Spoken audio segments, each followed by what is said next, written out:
શું કદી આવી રીતનું કંઈક તમે ટ્રાય કર્યું છે ઘરે? એકદમ યુનિક રેસીપી છે ખરેખર.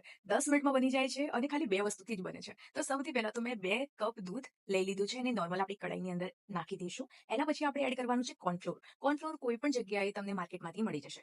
2 ચમચી કોર્નફ્લોર એડ કર્યું, 2 ચમચી શુગર એડ કરવાનું છે. તમે જેટલું સ્વીટ ખાતા હોય ને એ પ્રમાણે ઓછું વધારે તમે કરી શકો છો. બસ રેડી છે. હવે બીજું કોઈ જ વસ્તુની રિક્વાયરમેન્ટ નથી. સરસ રીતે આને વિસ્ક કરવાનું છે, જેના કારણે કોર્નફ્લોરના કોઈ પણ લમ્સ રહી ના જાય અને જે આપણી આ ડિશ છે ને એકદમ ફેન્ટાસ્ટિક રેડી થઈ જાય.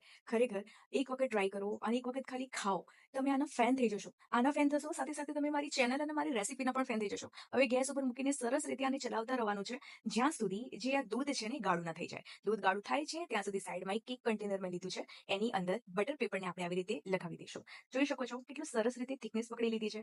કન્ટિન્યુઅસલી ચલાવતા રહેવાનું છે, જેના કારણે જે દૂધ છે એ નીચેથી ચીપકશે નહીં અને બળશે નહીં, અને જ્યાં એકદમ મિલ્કી રીતે રેડી થશે, એકદમ મિલ્કી ટેક્સચર આવી જશે, એકદમ જેલી ટાઈપ, ત્યાં સુધી આને વિસ્ક કરો જ્યાં સુધી આની અંદર થિકનેસ દેખાવા ના લાગે.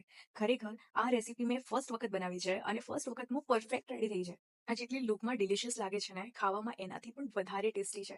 એકદમ જાણે આપણે ખબર છે નાનપણમાં જ્યારે ગાય વિવાતી હતી અને એનું જે દૂધ આવતું હતું તો આપણી મમ્મી એની બળી બનાવતી હતી. હવે આજના જમાનામાં તો ક્યાંથી એ દૂધ મળવાનું છે, તો કેમ નહીં આપણે આ રીતે જ બળી બનાવી દઈએ.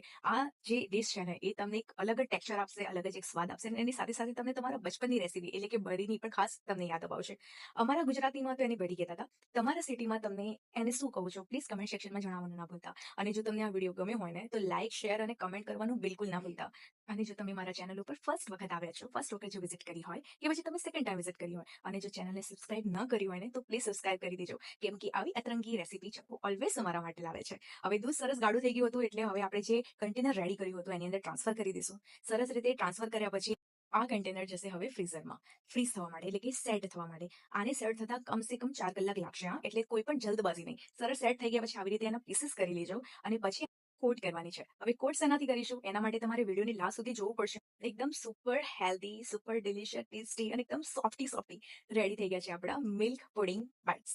હાજી, આપણે આને નામ આપીશું મિલ્ક પુડિંગ બાઇટ્સ. હવે કોટિંગ આપણી રેડી છે. તો કોટિંગમાં શું છે? આ છે મિલ્ક પાવડર. હા, માર્કેટમાંથી 10 રૂપિયાનું પેકેટ લાવી લેજો અને આને સરસ રીતે કોટ કરી લેજો. સિરિયસલી કોટ કર્યા પછી જ્યારે એને ફર્સ્ટ વખત તમે આને ખાશો ને તો તમે ફેન થઈ જવાના છો. ખરેખર એટલી હેલ્ધી અને એટલી સરસ રેસીપી બનીને આજે રેડી થઈ છે ને, હું બહુ ખુશ છું, કેમ કે મારો ફર્સ્ટ ટ્રાયલ હતો અને ફર્સ્ટ ટ્રાયલમાં આટલી સરસ રીતે આ સેટ પણ થઈ અને એની સાથે સાથે આ ટેસ્ટી પણ બની. તો કેવું લાગે તમને વિડીયો? લાઈક કરવાનું ના ભૂલતા, શેર કરવાનું ના ભૂલતા અને કમેન્ટ કરવાનું પણ બિલકુલ ના ભૂલતા. તમે આને એરટાઇટ કન્ટેનરમાં પણ મૂકી શકો છો. આ કમસે કમ 3 થી 4 દિવસ સુધી આ રહી શકે છે, એટલે કે આ બિલકુલ પણ ખરાબ નહીં થાય. તો હવે શું, રેસીપી તમે આખી જોઈ લીધી છે, સમજી લીધી છે, તો હવે ફટાફટ 2 કપ દૂધની સાથે કોર્નફ્લોર એડ કરો, શુગર એડ કરો અને આ રેસીપી ચટપટ બનાવી લો અને એન્જોય કરો milk pudding bytes. Thank you so much. મળીએ હવે આપણે નેક્સ્ટ